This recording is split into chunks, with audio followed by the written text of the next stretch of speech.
घराघरात आरोग्य सेवा पोहोचविण्यात आशाताई खूप महत्त्वाची भूमिका पार पाडतात. यामधील सर्वात महत्त्वाचे म्हणजे HBNC व HBYC अंतर्गत त्या करीत असलेल्या गृहभेटी. चला तर मग आपण बघूयात अशीच एक आशाताईने केलेली आदर्श गृहभेट. गृहभेटीच्या पूर्वतयारीमध्ये आशाताई सर्वात प्रथम भेट देणाऱ्या बालकांच्या नावांची यादी तयार करते. ज्या बालकास गृहभेट देणार आहे त्या बालकाची वाढ, विकास, आरोग्याची स्थिती याविषयी माहितीचे आकलन करून घेते. गृहभेटीसाठी शक्य असल्यास अंगणवाडी ताई, गटप्रवर्तक यांना सोबत घेऊन जाते. गृहभेटीकरिता गेल्यावर साधारण कौटुंबिक परिस्थिती कशी आहे याविषयी पाहणी करते व घरातील उपस्थित सर्व मंडळींना अभिवादन करते. त्यांना हात धुण्याकरिता पाणी मागून मातेस किंवा निगा राखणाऱ्या व्यक्तीस हात धुण्याची पद्धत शिकविते. यानंतर हात कशालाही न पुसता हवेतच वाळवते. घरातील उपस्थित सर्व सदस्यांना गोलाकारात बसण्यास सांगते आणि पुरुष मंडळींचा आवर्जून यामध्ये समावेश करते. HBNC अंतर्गत भेट दिवस 1, 3, 7, 14, 21, 28 व 42.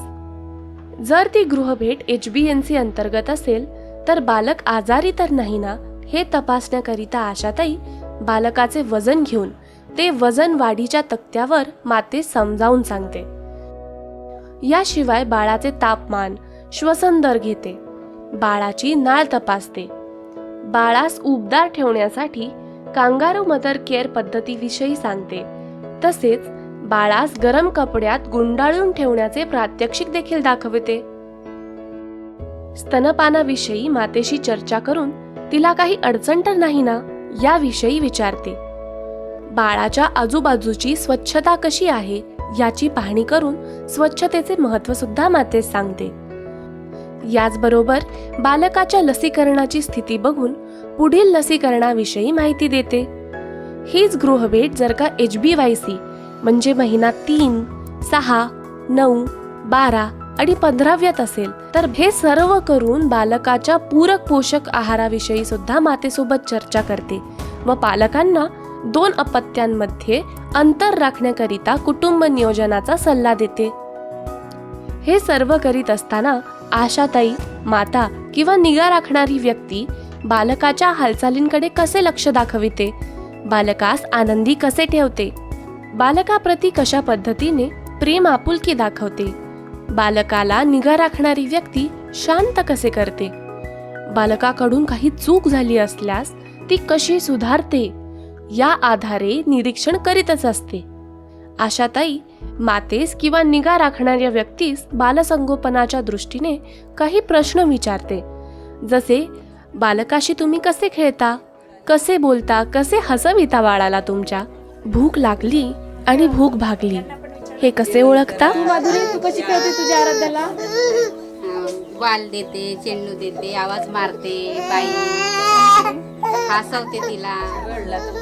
आशाताई गृहभेटी दरम्यान माता व बालक संरक्षण कार्डचा भरपूर वापर करते. बालकाच्या वयोगटानुसार बहुतांशी बालके त्या वयात काय करतात तसेच बालसंगोपनाच्या दृष्टीने पालक काय व कसे प्रयत्न करू शकतात हे या कार्डचा वापर करून कुटुंबियास समजावून सांगते. याच सोबत या कार्डमधून बालकाच्या वयानुसार घरातील उपलब्ध साहित्य जसे की रंगीत कापड, घरातील भांडी इत्यादीच्या मदतीने बालकासोबत कसे खेळावे याचे देखील प्रात्यक्षिक करून दाखविते. बालकाची प्रत्येक हालचाल बघण्यास आणि आवाज ऐकण्यास व त्याची नक्कल करण्यास निगा राखणाऱ्या व्यक्तीस प्रोत्साहन करते. बालकासाठी ते करीत असलेल्या चांगल्या प्रयत्नांसाठी आशाताई त्यांची प्रशंसा करते. त्यामुळे त्यांचा आत्मविश्वास वाढतो आणि ते बालकाच्या वाढ व विकासासाठी अधिकाधिक चांगले प्रयत्न सुरू ठेवतात. सर्वात शेवटी आशाताई तिने दिलेल्या भेटीची माहिती माता व बाल संरक्षण कार्डमध्ये भरते आणि पुढील भेटीचे नियोजन करून कुटुंबियांचा निरोप घेते. अशा प्रकारे आशाताई आपल्या गृहभेटीतून बालसंगोपनाकरिता आणि एक सुदृढ व निरोगी पिढी घडवण्यासाठी महत्त्वाचे योगदान देत असते.